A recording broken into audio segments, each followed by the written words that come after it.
So I am here with Jeff Curtis, head coach at Northwood University. Been the coach there for about 57 years, I think, Jeff. Yeah, it's been a minute. Been a minute, yep. Going on year 17. Year 17. Goodness Yeah. gracious. Were you like 12 when you started? Yeah, I was. Genius. Genius. Man before his time. I like it. Yeah. Jeff coached men's basketball first.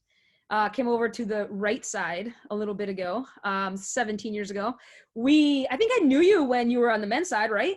Yeah. Yeah. We were definitely acquainted. I think more of that was probably through, I know Nick Davidson was friends with you early on, and kind of got to know you through him, and then Lori Young being the women's assistant. So That's right. I remember coming down to have lunch with you one time, I think with Mike Fitzner.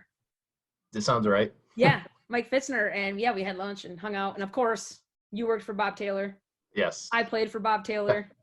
Cannot forget the Bob Taylor connection. Oh, no. That coaching tree is huge. It's unbelievable. Yep. The old man in the gym.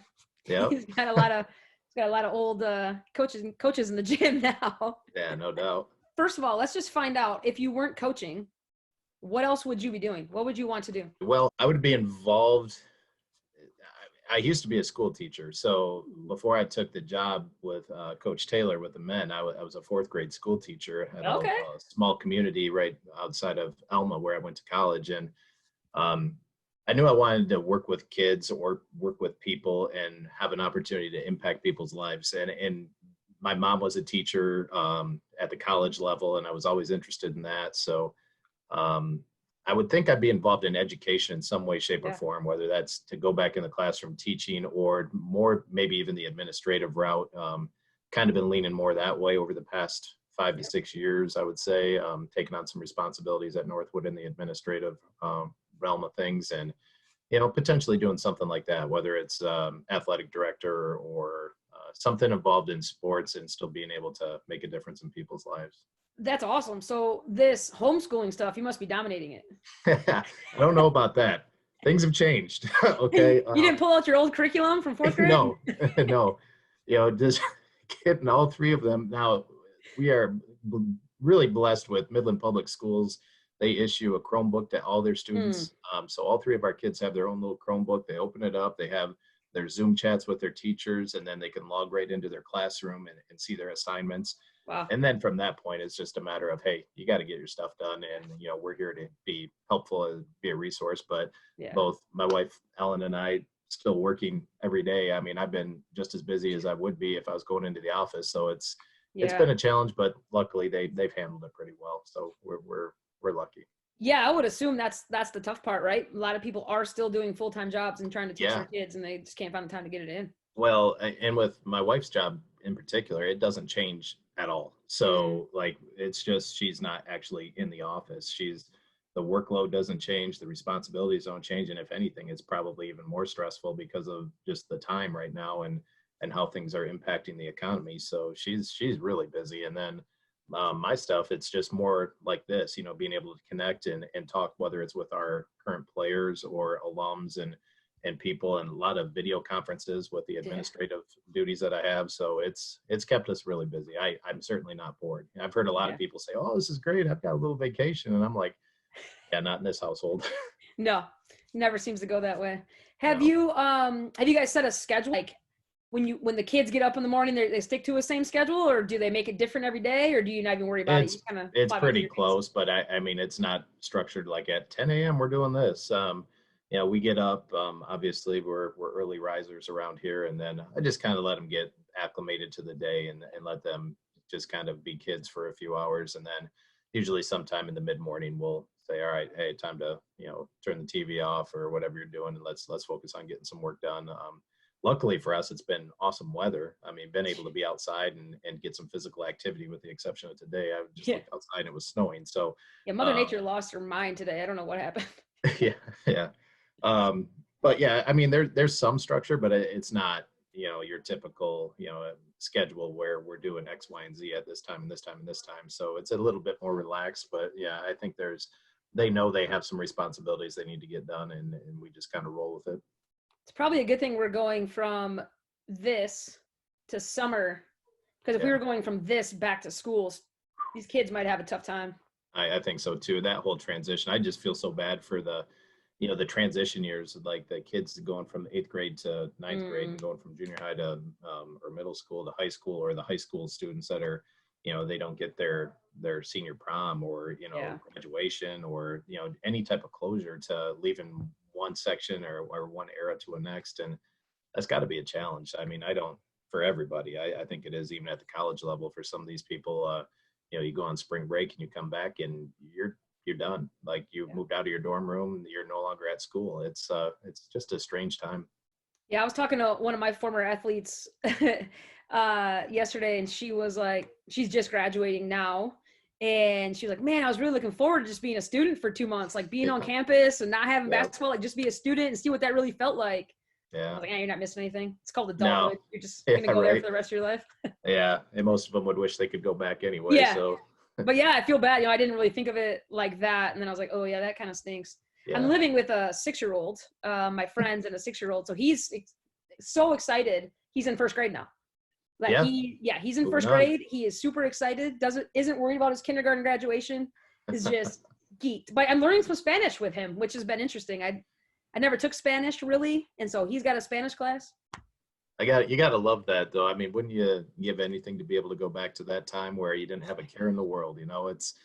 We're going to have fun. Yeah. Everything is what it is. And, your biggest concern during the day is whether you watch, Sesame Street or Mr. Rogers or something.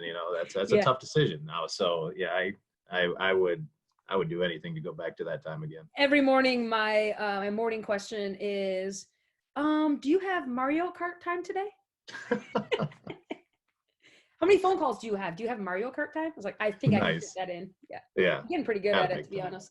I'm sure. What are some of your influences? Kind of maybe someone who got you into coaching. You talked about your mom being a teacher and kind of going the education route that way, but like, who would be some of your influences? I probably have 3 major ones in my life outside of your, God and family. As far as individual people, when I was growing up, I had the luxury of living next door to our high school basketball coach. He was actually 2 doors down, moved in, had some ties actually with my family a little bit. He was a fraternity brother of my dad's in college, nice. Which was just kind of coincidental. But when he came in, I didn't even know what a basketball was. And I was in like 3rd grade and had a daughter who was a year older than me and a son who was quite a bit older. He was actually on the varsity team at that time, but unbelievable basketball family. Both the son and the daughter were phenomenal players. Both played Division I and II basketball. Wow. Great talents.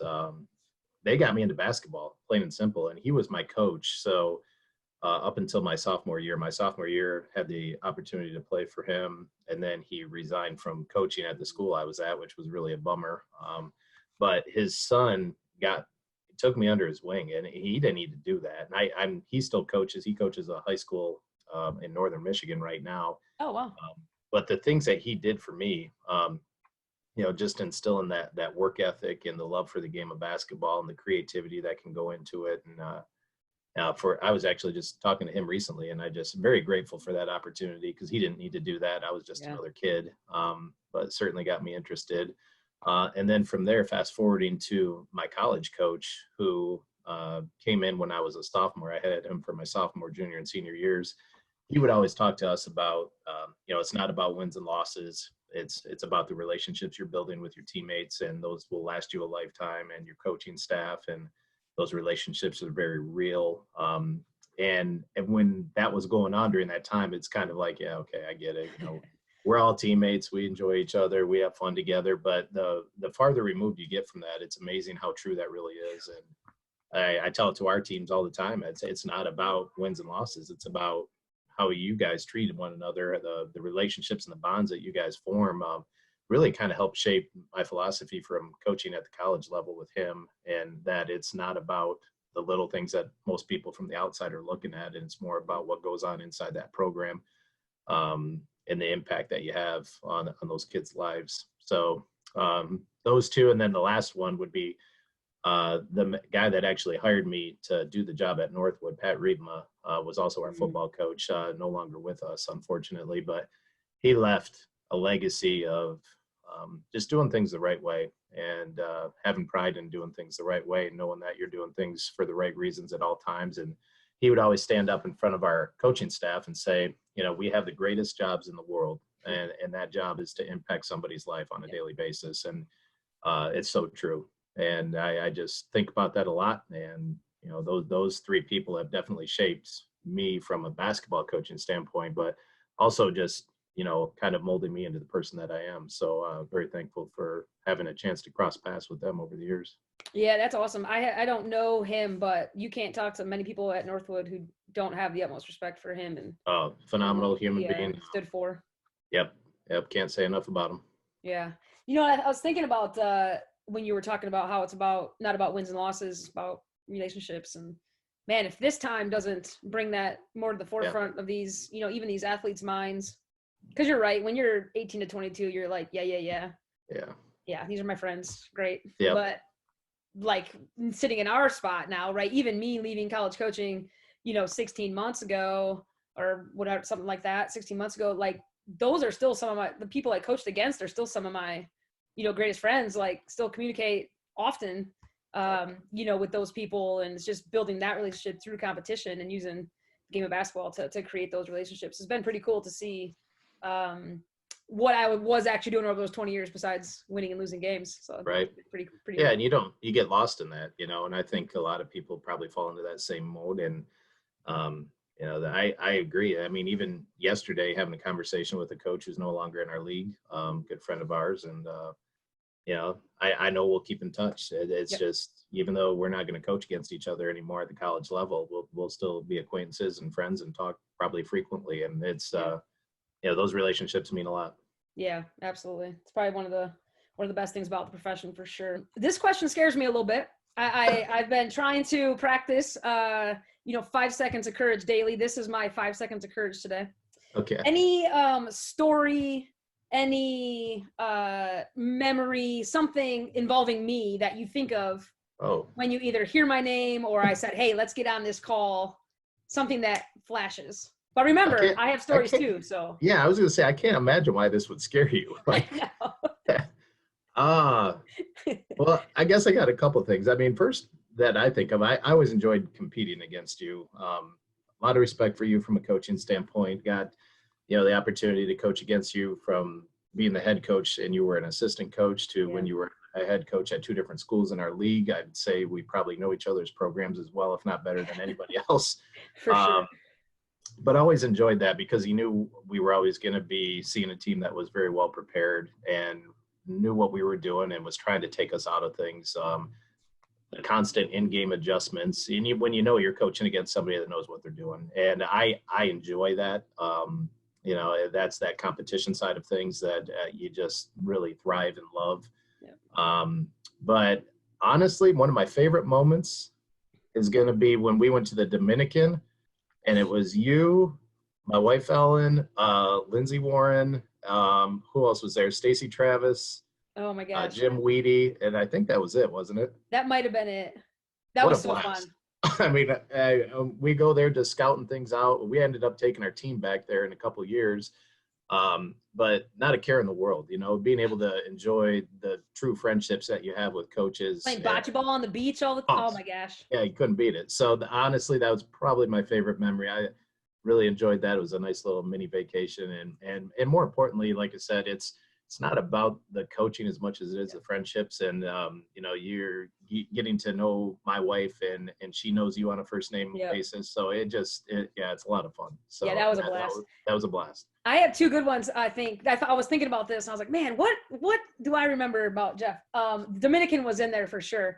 Okay. Another one is, I was at Lake State and it was probably early in my head coaching career and we beat Michigan Tech so that you could tie for the conference. Oh, and I had a phone call or a text message or something before I even walked into the locker room. My phone was blowing up. That was awesome. I remember that. Yeah. And then what was the other one? Oh, your son. I remember seeing you guys recruiting a bunch, and your son would always come and talk to me, and he'd try to give me a sucker all the time. We'd candy. And then when we played you in the conference tournament, he came over and talked to me before the game. And we were just chit-chatting and having a blast. And I gave him a T-shirt from our school. And he took it over to you before the game started, and we Yep. were competing against you. Like, I love that. That was just so funny to me. I didn't think he'd do it, but he did it. Well, I got to be honest with you. What happened to that T-shirt wasn't pretty. So, Yeah, I'm sure. And right now, I don't really care. That's awesome. yeah. That's so funny, though. The fact that he took it, I was like, hey, do you want one of these T-shirts? He's like, yeah. I'm like, it has our logo on it. Yep. Okay. He'd always ask about you on the road. Hey, there's Coach P. I'm like, that's awesome. Lockdown. So we've been in lockdown. What are like some things you're doing to stay connected? I'm sure we're all Zooming, but like, what are you doing? Well, two things. It's constant with our team.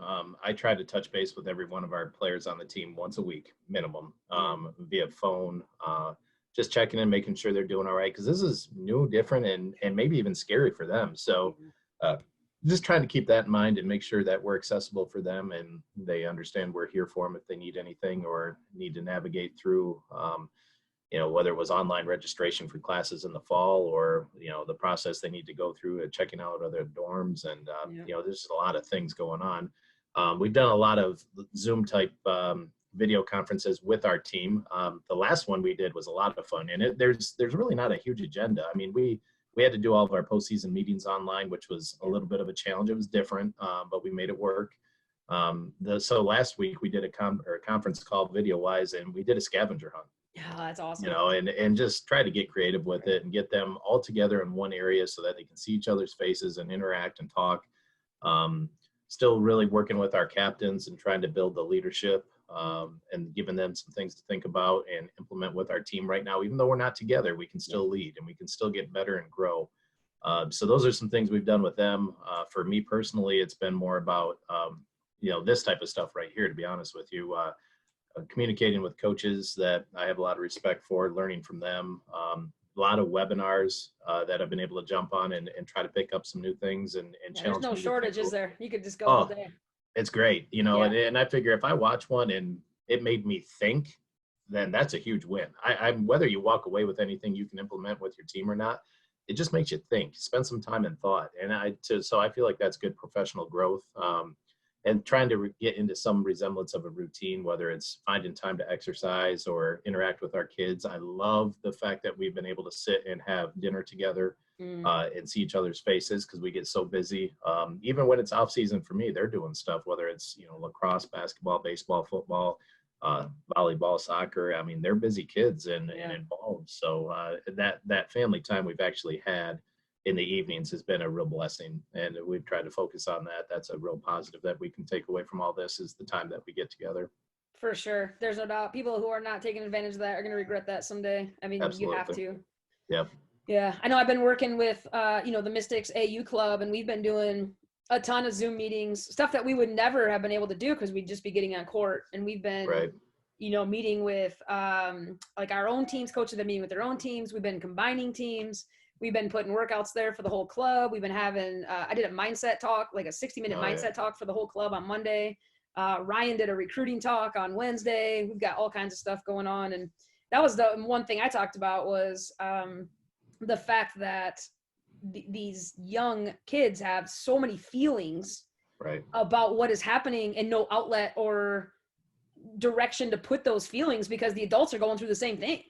Yeah. And so like the adult, you could have 100-year-old, family member who's never really done this. Like nobody knows what's going to happen. And, I think it's just about making sure everybody like understands these feelings are valid and, we hear you, like we see you, we hear you, we get it. And, try to get this anxiety away because everyone's what's going to happen and nobody knows, we just got to kind of go through it together. I'm really anxious to see what happens coming out of this. I think you're going to have, there's going to be a lot of amazing things that come from it with the family dynamic that we've gotten so far away from really truly being a family. Like those dinners, like you're talking about, we're so busy, right? That all those relationships are going to grow. But I think you're going to have people that are really struggling because they have to get to know themselves. Yeah. And that's a tough thing to do. And, I said it before, like, that's what I went through when I left college coaching, was kind of sitting at home and I was like, oh my gosh, like, who am I even? Like, what, and you got to figure your crap out because no one else is going to do it. And, you know, you got this time now. It's like that. I think that's why a lot of people are struggling, is because they're really trying to figure themselves out and they got to spend time with themselves. It's been really interesting. Right. I agree. Any positives coming out of this, like for you now, that you wouldn't have expected or didn't anticipate? Stuff that you've really enjoyed, things you want to continue to do, something like that. Anything you can think of? Well, number one, I didn't know I was good at puzzles. Like I'm dominating these things. Like, you know, I'm so bad. It's like we sit down and my 8-year-old and my 10-year-old are, oh, this is the right piece. Here, take this, you know. And I'm like, oh man, I've been staring at that piece for an hour and I couldn't figure it out. So thankfully they're there to help me. But no, I love it.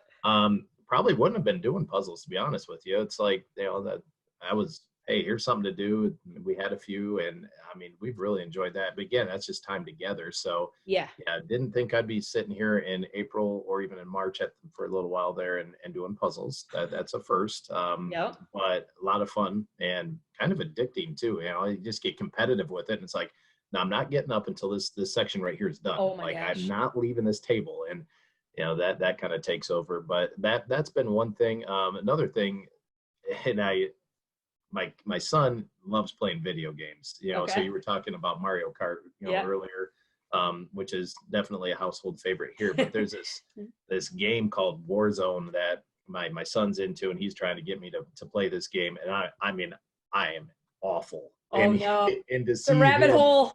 Oh, and it's unbelievable. He goes through it and he's playing this game, and I'm watching him, and I'm like, how in the world are you so good at this? Like, what have you been spending your time doing for the last year? And now I know. I mean, it's too much time doing that. But, you know, just to be able to get on his level and connect with him for a few minutes each day, you know, I'll jump on there and play with him. I have probably not even close to the amount of interest in it as he does. But for that short amount of time, I think it's a chance for us to interact and connect on his level. So we've tried to do a little bit of that. But yeah, most of it to me is just the little things that we're trying to get done around the house.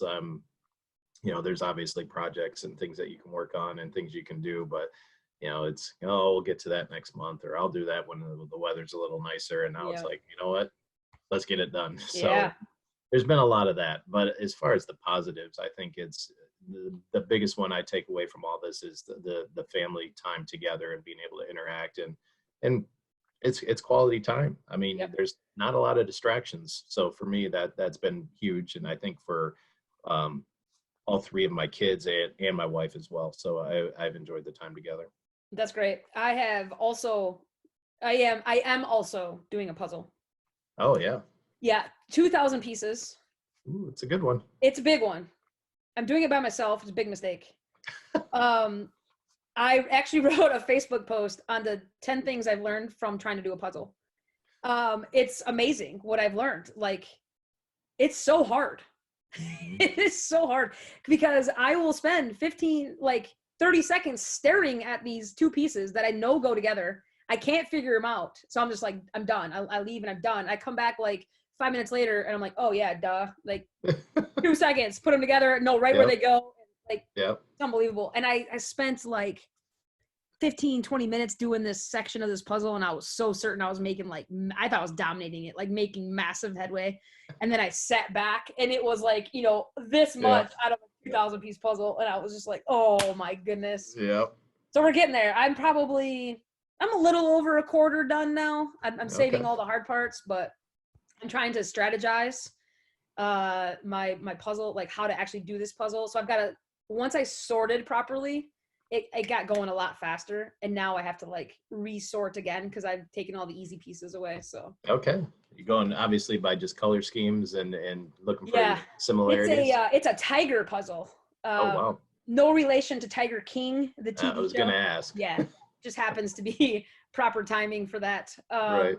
But it has like a big sky, like pink, blue sky, and then it's got like a little bit of water with some flamingos and different birds and butterflies and stuff. So yeah, I thought I would just kind of work my way this way, and it's ended up being like a pretty good here, and then like a butterfly and a bird, and you know, just different pieces all over. So for my very structured wanting to follow this plan, puzzles are not great, but it's gotten me out of that mindset a little bit. So yeah, I appreciate the puzzle. Any 2 hours of your life If you could relive them, you can't redo them. You can't alter anything.